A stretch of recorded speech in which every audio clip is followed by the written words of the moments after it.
Hello students, सो इस video में हम बात करेंगे प्रिपरेशन ऑफ वॉशिंग सोडा और उसकी प्रॉपर्टीज और उसके यूजेस के बारे में। तो सबसे पहले हम ये देखते हैं कि इसका फॉर्मूला क्या होता है और इसका केमिकल नेम क्या है। तो फॉर्मूला आपको याद रखना है Na2CO3.10H2O, सोडियम कार्बोनेट .10H2O मतलब डेकाहाइड्रेटेड। तो इसका केमिकल नेम आप ऐसे पढ़ेंगे, सोडियम कार्बोनेट डेकाहाइड्रेटेड। ठीक है, डेकाहाइड्रेटेड का मतलब क्या होता है, यहाँ पर 10H2O इसके मॉलिक्यूल का हिस्सा है। ठीक है, ये अलग नहीं है, ये इसके साथ ही है। इसे हम वाटर ऑफ क्रिस्टलाइजेशन में समझेंगे कि इसका वाटर ऑफ क्रिस्टलाइजेशन कितना है, 10 है। तो हमें ये बात ध्यान रखनी है, इसके मॉलिक्यूलर फॉर्मूले में ये चीज़ हमें ऐड भी करनी है। तो प्रिपरेशन कैसे करते हैं, देखिए इसके प्रिपरेशन की तो बहुत सारे मेथड है, बहुत सारे इसके मेथड और भी हो सकते हैं, लेकिन जो सबसे कॉमन और सबसे यूजफुल मेथड है वो है सॉल्वेज मेथड। तो हम इसकी प्रिपरेशन भी सॉल्वेज मेथड से ही करेंगे। तो करते कैसे हैं, देखिए यहाँ पर हमें क्या करना होता है। लास्ट वीडियो में आपको ब्राइन बताया था। तो ब्राइन क्या होता है, NaCl+H2O को हम ब्राइन बोलते हैं, और साथ में अगर अमोनिया को ले लेंगे तो इसे हम बोलते हैं अमोनिकल ब्राइन। Ammoniacal Bryan. और इस अमोनिकल ब्राइन में हम जब CO2 पास करते हैं तो क्या होता है, यहाँ पर हमें मिलता है सोडियम बाइकार्बोनेट और NH4Cl मतलब अमोनियम क्लोराइड।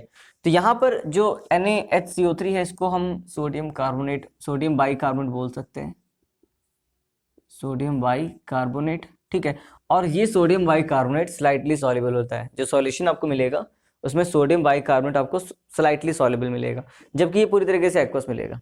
ठीक है, तो क्या होता है, यहाँ से स्लाइटली सॉल्युबल है तो इसको हम सेपरेट कर सकते हैं सॉल्यूशन से।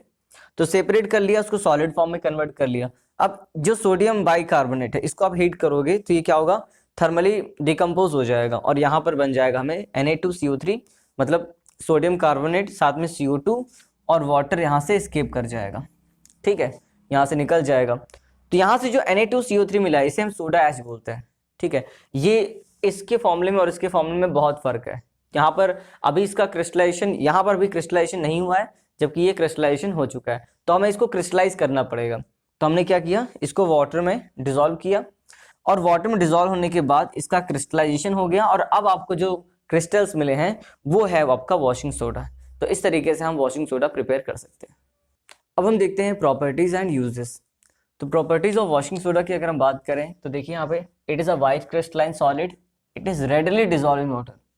ठीक है, और जो इसका एक्वस सॉल्यूशन बनेगा वो कैसा होगा, एल्कलाइन नेचर का होगा, मतलब बेसिक नेचर का होगा। ठीक है, और इट हैज़ क्लींसिंग प्रॉपर्टी, क्योंकि इसके नाम में ही वॉशिंग सोडा है। ठीक है, वॉशिंग मतलब जो डिटर्जेंट की प्रॉपर्टी रखे हैं, तो क्लींसिंग प्रॉपर्टी है इसके अंदर। और अगर हम इसे स्ट्रांगली हीट करते हैं तो क्या हो जाएगा, इसका वाटर ऑफ क्रिस्टलाइजेशन, ये वाटर ऑफ क्रिस्टलाइजेशन है, ये लॉस हो जाएगा। ठीक है, और ये वापस से सोडा ऐश बन जाएगा।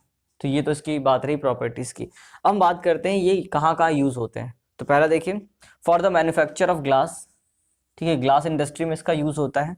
फॉर वॉशिंग पर्पज़, ठीक है, डेफिनेटली वॉशिंग पर्पज़ है, वॉशिंग सोडा है तो वॉशिंग पर्पज़ तो होगा ही होगा। थर्ड देखिए, इन पेपर एंड सोप इंडस्ट्री। ठीक है, next used for removing the permanent, ये बहुत इंपॉर्टेंट है, इसको आप इंपॉर्टेंट याद रखिएगा। ठीक है, used for the removing the permanent hardness remove करने के लिए इसको हम यूज़ करते हैं वॉशिंग सोडा को। ठीक है, fifth in textile and petroleum refining, इनके रिफाइनिंग पर्पस से भी ये यूज़ किया जा सकता है। और लास्ट देखिए, यूज टू, और भी कई यूजेस हैं। ठीक है, जो हमें इंपॉर्टेंट है वो हमने लिखे यहाँ पर। Use to make other sodium compounds, अगर हमें अदर सोडियम कंपाउंड्स बनाने हो तो उसके लिए ये रॉ मटेरियल की तरह भी यूज़ हो सकता है। ओके।